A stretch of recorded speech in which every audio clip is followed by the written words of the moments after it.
이 말씀 가지고 전대식 선교사님께서 아버지와 같은 교회라는 제목으로 하나님 말씀 전해 주시겠습니다.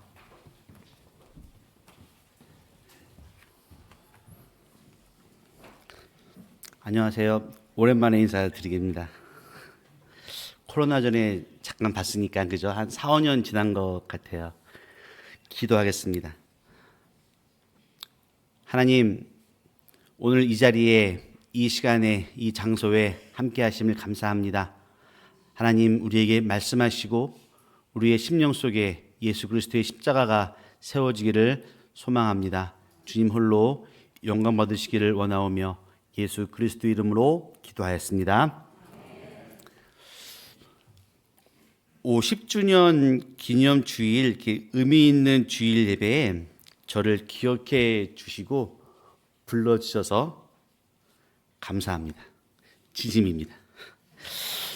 이제 한국 교회에서 제가 잊혀진 사람인 줄 알았는데 서울 남부교회가 이렇게 기억해 주시니 진짜 눈물이 났습니다.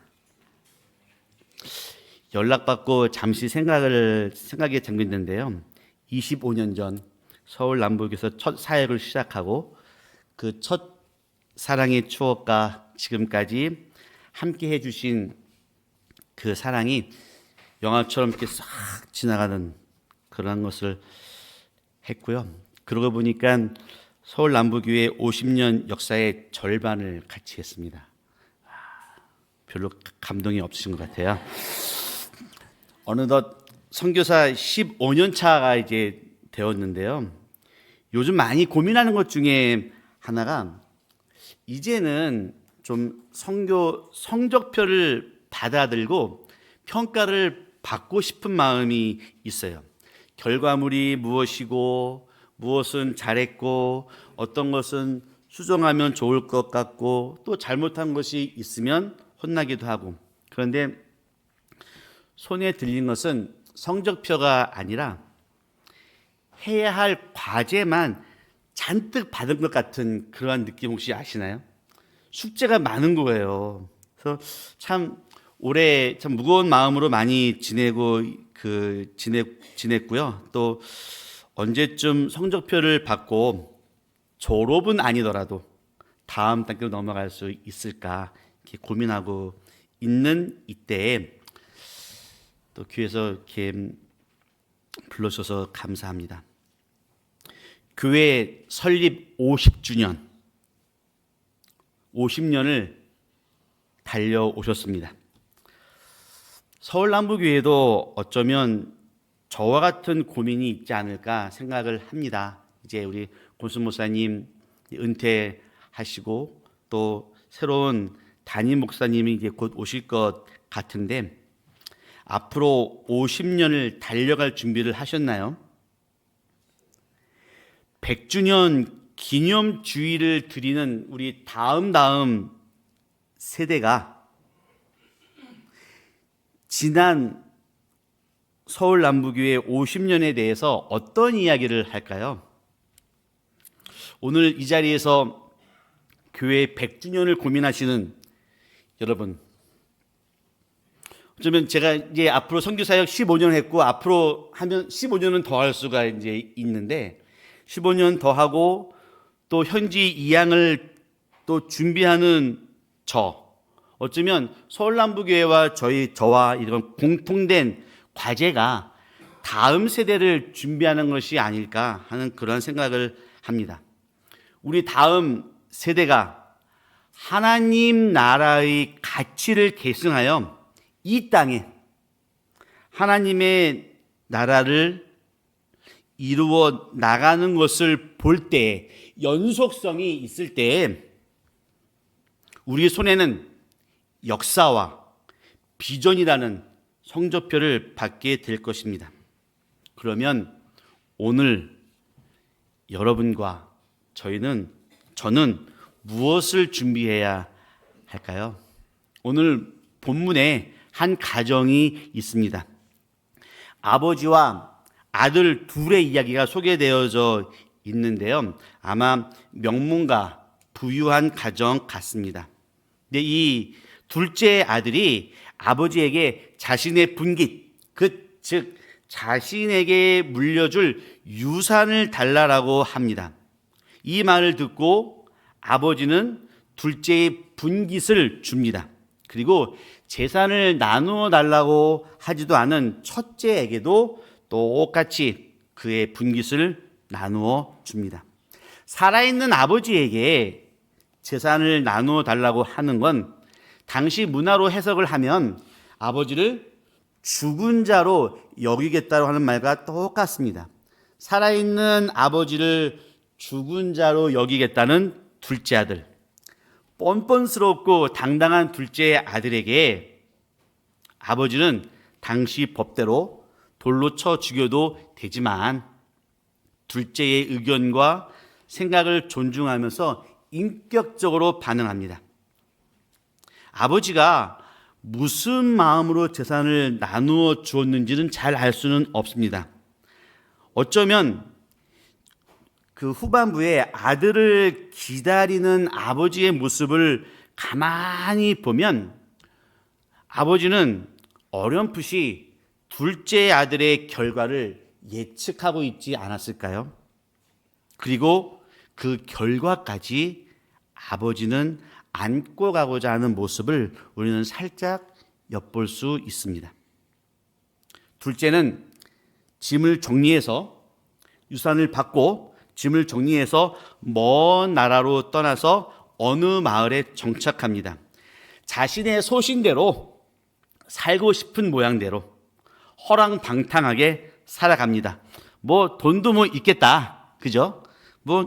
먹고 놀고 사주면서 마음대로 삽니다. 웬만한 정신 있는 사람이면 이렇게 살지 못하죠. 그죠? 물질은 쓰면 다시 돌아오지는 않는 거니까. 근데 이 아들의 모습을 보면 자신감이 있습니다. 눈에 보이지 않는 무엇인가 믿는 구석이 있는 것만 같습니다.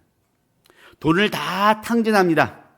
여기에 설상가상으로 흉년까지 덮칩니다.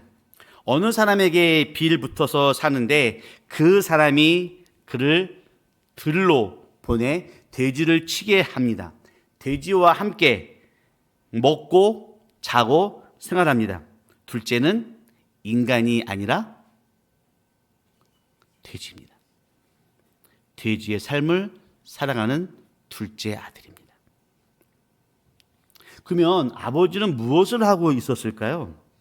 아버지의 품을 떠나 멀리 떠나갔다 한들 오늘날처럼 한국에서 미국으로 간 것도 아니고 분명히 아버지는 여러 경로를 통해 아들의 소식을 듣고 알고 있었을 것입니다. 명문가 둘째 아들이 이렇게 살고선 있더라. 아버지는 소식을 듣고 둘째 아들의 그 상황을 알고 있었지만 아버지는 찾으러 가지 않습니다. 데리고 올 생각이 없는 것 같아요. 아버지는 둘째가 돼지가 된 것을 그대로 인정하는 것 같습니다. 돼지로 사는 둘째 아들과 집에서 아들을 기다리며 맞이할 준비를 하는 아버지. 이 물리적인 먼 거리를 연결시켜주는 고리가 하나가 있습니다. 연결고리, 문제 해결 방안, 그것이 무엇일까요? 아들이 집으로 돌아가려고 결심하는데 이러한 결심을 하게 된 동기가 무엇일까요? 자, 우리 함께 17절부터 20절 함께 읽습니다. 이에 스스로 돌이켜 이르되 내 아버지에게는 양식이 풍족한 품꾼이 얼마나 많은가. 내가 일어나 아버지께 가서 이르기를 아버지, 내가 하늘과 아버지께 죄를 지었사오니 지금부터는 아버지의 아들이라 일컬음을 감당하지 못하겠나이다. 나를 품꾼의 하나로 보소서 하리라 하고 이에 일어나서 아버지께로 돌아가니라. 예, 됐습니다. 누가 와서 이 둘째 아들에게 둘째에게 집으로 돌아가라고 말해준 것도 아니었어요. 집에서 아버지가 기다리고 있으니까 아버지께 용서를 구하고 다시 한번 어떻게 살아봐 이렇게 조언을 해주는 것도 아니었습니다. 스스로 돌이킵니다. 스스로. 아버지를 생각하면 배가 부르고, 아버지를 생각하면 따뜻해지고, 아버지를 생각하면 힘이 나고, 아버지를 생각하면 행복하고, 아버지가 아들을 부르고 있습니다. 돼지 우리 가운데 있는 그 아들을 아버지가 깨우쳐주고 있는 것입니다. 표준 새 번역을 보면 17절을 이렇게 번역합니다. 그제서야 그는 제 정신이 들어 말했다. 그제서야 그는 제 정신이 들어 말했다. 아버지의 품을 떠난 그 후부터, 아니 재산을 나누어 달라기 생각하기 그 전부터 이 둘째는 제 정신으로 살지 않고 정신없이 마음의 욕심을 따라 살았습니다. 그 결과는 돼지와 같은 삶을 살게 되었습니다. 즉, 고통의 삶의 현장에서 정신 차리고 나니, 제 정신이 들고 나니 아버지가 생각이 났고, 이 아버지가 이 둘째를 정신 차리게 했습니다. 돼지 우리는 분명히 둘째 아들에게 고통과 실패의 장소임과 동시에 다시 인간으로 살아가겠다는 결심을 하게 만든 장소가 된 것입니다. 아버지는 둘째 아들에게 돼지 우리를 허락했고 살라고 이야기했고 다시 돼지 우리에서 그를 불러내고 있는 것입니다. 돼지와 같은 상황에서 이 아들의 머리를 스쳐 지나간 것은 아버지입니다. 정신 차리게 만든 것도 누구라고요? 아버지입니다. 아버지와 돼지가 겹치면서 아들은 아버지를 생각하게 되고 아버지의 사랑과 인격 그리고 그 풍요로움이 생각나면서 제정신이 확 들며 다시 집으로 돌아가겠다라고 하는 결심을 하게 됩니다. 둘째 아들을 돌아오게 만든 아버지는 누구입니까? 우리는 아버지를 통해 무엇을 배울 수가 있습니까? 재산을 나누어 달라고 하는 이 말의 의미, 그죠? 우리는 이미 들었죠? 나는 아버지를 죽은 자로 여기겠다. 아버지와 나의 관계는 이젠 끝이다. 아버지는 이 모욕적인 말을 듣고 아들을 분명히 죽일 수 있는 권한이 있었지만 이 아들을 전적으로 수용합니다. 이 아버지는 어떤 아버지입니까? 자신의 확실한 정체성을 가지고 있습니다. 누구의 말에도, 아들의 그 말도 안 되는 말에도 흔들리지 않는 아버지의 정체성. 나는 아버지입니다. 부모가 확고하게 서면 자녀는 절체절명의 위기 속에서 흔들리지 않는 아버지를 붙잡을 수 있습니다. 이 아버지의 정체성이, 이 아버지가 이 아들을 불러들인 것입니다.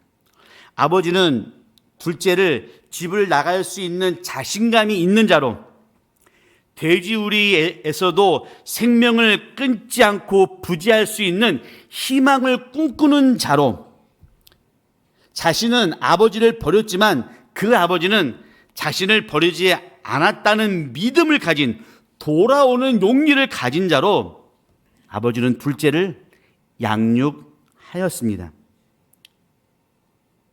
집을 나간 아들이 돼지우리에서 먹고 자고 한다는 소식을 분명히 이 아버지는 들었을 거예요. 분명히 들었습니다. 하지만 둘째를 또 그 아들을 찾으려고 하면 분명히 어렵지 않게 찾을 수가 있었을 것입니다. 그리고 찾아가서 데리고 와서 집으로 데리고 와서 같이 생활할 수 있었을 거예요. 그런데 아버지는 그렇게 하지 않습니다. 왜?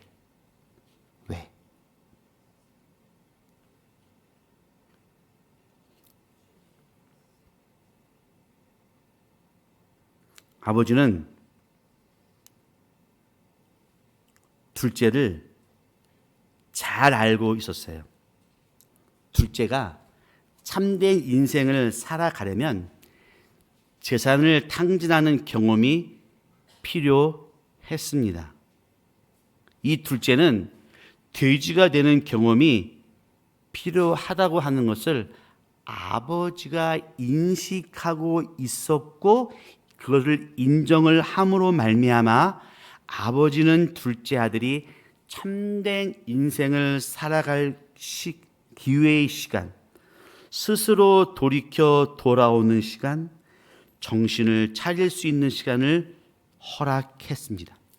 이 시간을 거치지 않고는 이 둘째는 참된 인생을 살아갈 수가 없는 거예요.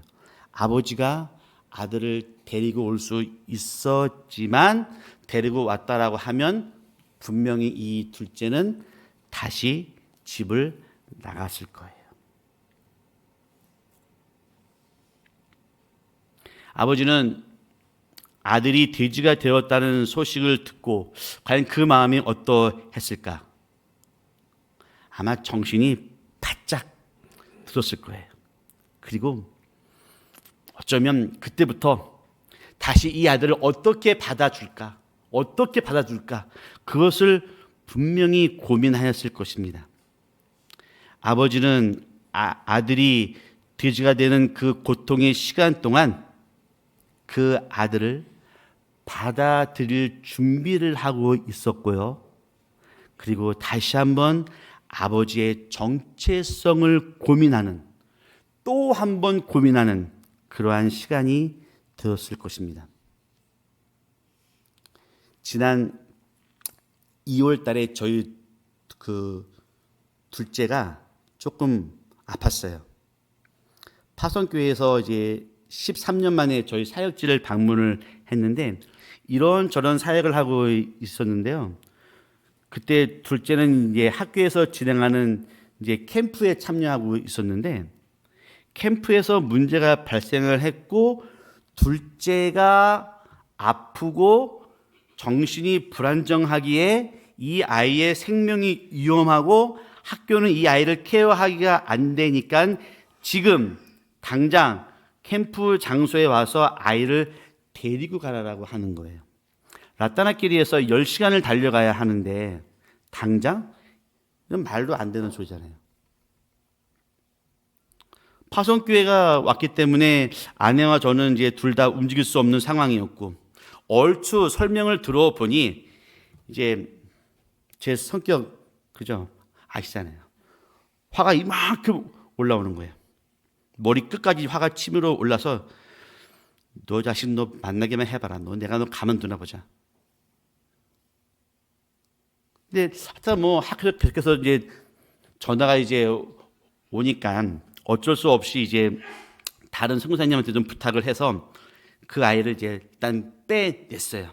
빼내고 감옥에 이제 가둬두려 했는데 밤새도록 이게 화가 풀리지를 이제 않는 거예요. 그래서 다음 날 아침 이제 또 다시 이제 사역지를 향해서 이제 황토길을 이렇게 앞이 보지 않는 그 길을 쫙 걸어서 가는데 그때까지만 해도 만나기만 해봐라. 그냥 아주 그냥 제가 이게 걔가 어떻게 아팠는지는 이게 개인 프라이버시 때문에 제가 말씀을 제가 못 드리고 또 실명을 거론하지 않는 건 또 걔가 이걸 또 보고 나면 또 이제 저한테 화를 내기 때문에 실명을 거론하지는 않습니다. 근데 아무튼 간에 아프다라고 하니까 죽을 것 같은 위험한 상황이라고 학교는 이렇게 말을 하니까 그게 아침에 딱 생각이 다 정리가 되어지면서 제가 조금 아팠거든요. 그때 아팠는데 다 아픈 것이 없어진 거예요. 아들이 아프다라고 하니까 그냥 혹시 누가 아프신 분들이 계시면 자녀를 아프게 하세요. 그분 낫더라고요. 그러니까 제 아픈 거를 생각할 수 있는 여력이 없어지는 거잖아요. 그리고 이제 차 운전을 하면서 이렇게 가는데 그래도 기도해야 되겠다. 근데 하나님이라는 그 말을 내 한과 동시에 하염없는 눈물만이 흐르는 거예요. 야, 아버지로서 아들의 그 마음을 몰라주고 상황을 제대로 파악을 못하고 있었구나. 이렇게 기도를 하는데 이 분노가 눈물로 이렇게 변하더라고요. 하나님, 살아야 되겠습니다. 이 아들이 살아야 되겠습니다. 방금 전까지만 해도 진짜 그냥 때려주고 싶었는데 눈을 감았을 때 주께서 말씀하시는 것 같더라고요. 야, 땡땡이는 너의 아들이지만 먼저 내 자녀다. 사랑해 주어라. 하늘의 별이라도 따다 주어라. 아들 위해서.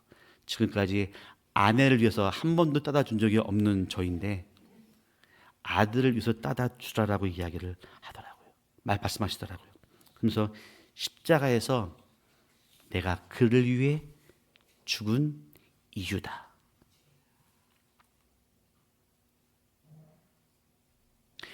제가 선교 사역하면서 우리 아직도 우리 소수민족 아이들과 13명과 같이 생활을 하고 있는데요. 지금까지 한 4, 50명이 지나갔던 것 같아요. 많은 아이들을 지나가면서 지금도 기억에 남는 아이들이 몇 명이 있습니다. 대학교 졸업하고 같이 무슨 일을 하고 싶었던 아이, 또 자기는 자기 민족의 복음화를 위해서 헌신하겠다고 헌신한 그 아이, 근데 다 떠나갔어요. 지금도 그 아이들이 사실 그리워요. 근데 제가 먼저 찾으러 가지는 않습니다. 왜냐하면 찾아가봤자 그렇잖아요. 결국 문제는 저예요. 그 아이들이 저를 생각하면 따뜻하고, 저를 생각하면 돌아가고 싶고, 저를 생각하면 다시 일하고 싶은데 오지 않는 것은 제가 그러한 모습을 보여주지 못했기 때문에, 이것이 아직도 제 손에 감춰져 남아있는 숙제물입니다. 아들이 집에 돌아오는 길, 아버지는 먼 거리에서 그를 알아보고 맞이합니다. 그리고 그를 측은히 여깁니다. 불쌍히 여깁니다. 그래서 아버지는 아들이 왔을 때 이렇게 표현합니다. 죽은 자가 다시 살아왔다. 잃어버렸다가 다시 얻은 아들이다. 부활한 아들이다. 분명히 이 둘째가 다시는 그 옛날에 정신없는 모습으로 돌아가지는 않았을 것입니다. 그리고 분명히 아버지의 삶을 따라갔을 것입니다. 우리 서울남부교회 지난 50년, 반백년을 달려오셨습니다. 앞으로 50년, 반백년을 달려가셔야 합니다. 50년, 지금부터 준비하셔야 합니다. 아버지와 같은 교회, 정체성을 우리가 분명히 해야만 합니다. 우리 서울남부교회가 나는 아버지입니다라고 고백하고 선포해야만 합니다. 어쩌면 우리의 자녀들이, 우리의 사랑하는 성도가 돼지가 될 수도 있습니다. 그러면 돼지 우리를 그냥 보내셔요. 돼지처럼 살게 하셔야 합니다. 그러나 내가 아버지입니다, 내가 서울남부교회가 내가 아버지입니다는 이 정체성을 분명히 하고 있을 때 분명히 하나님께서는 여러분의 가슴을 찢고 다시 여러분의 품으로 여러분들의 자녀들을 불러 드릴 것입니다. 우리는 아버지로서 자녀를 불러드릴 준비를 해야 합니다.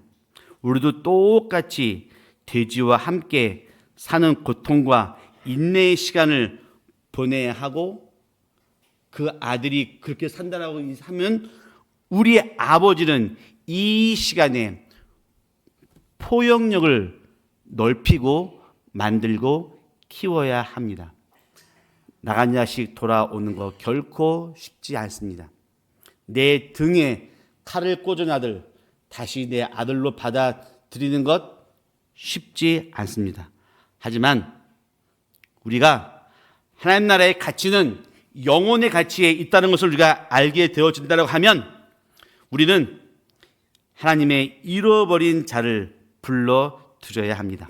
서울남부교회가 아버지가 되어야 하고, 서울남부교회 이 교회를 생각을 하면 돌아가고 싶어야 하고 가슴이 뜨거워져야 하고, 교회는 잃어버린 자의 고통을 다 짊어지고 가야 합니다. 영광의 교회가 아니라 십자가의 교회로서 그렇게 우리는 준비되어져야 합니다. 서울남부교회가 저에게 아버지와 같은 교회가 되어주셔서 감사합니다. 우리 사랑하고 존경하는 권수 목사님이 저를 불러주셔서 감사합니다. 서울남부교회를 생각하면 첫사랑의 추억이 있고요. 서울남부교회를 생각하면 마음이 따뜻해지고요. 서울남부교회를 생각하면 힘이 나고요. 서울남부교회를 생각하면 아픈 사랑이 생각나 눈물도 납니다. 서울남부교회를 생각하면 다시 살아갈 힘을 얻습니다. 저에게 아버지와 같은 교회가 되어주셔서 감사합니다. 우리 다 함께 찬송가 438장 찬양 드리고 우리 교회를 위해서 함께 한 마음으로 한 소리로 기도하면 좋겠습니다.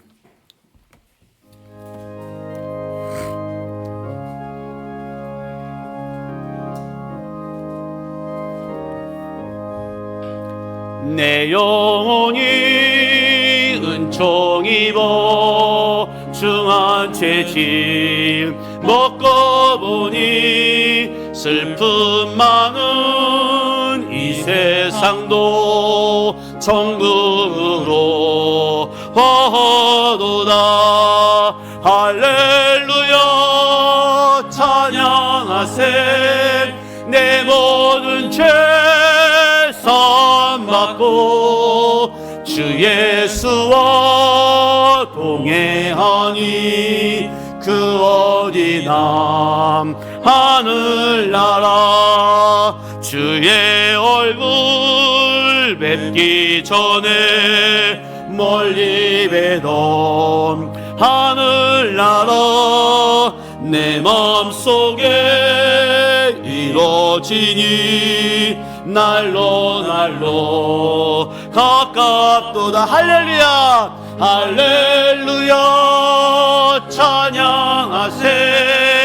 내 모든 죄 사함받고 주 예수와 동행하니 그 어디나 하늘나라. 높은 산이 거친 들이 조망이나 궁궐이나 내 주 예수 모신 곳이 그 어디나 하늘. 할렐루야 찬양하세. 할렐루야 찬양하세. 내 모든 죄 사함받고 주 예수와 동행하니 그 어디나 하늘. 할렐루야 찬양하세. 할렐루야 찬양하세. 내 모든 죄 주 예수와 동행하니 그 어린아 하늘나라 할렐루야 찬양하세 내 모든 죄 사함 받고 주 예수와 동행하니 그 어디나 하늘나라. 우리 한번 다 함께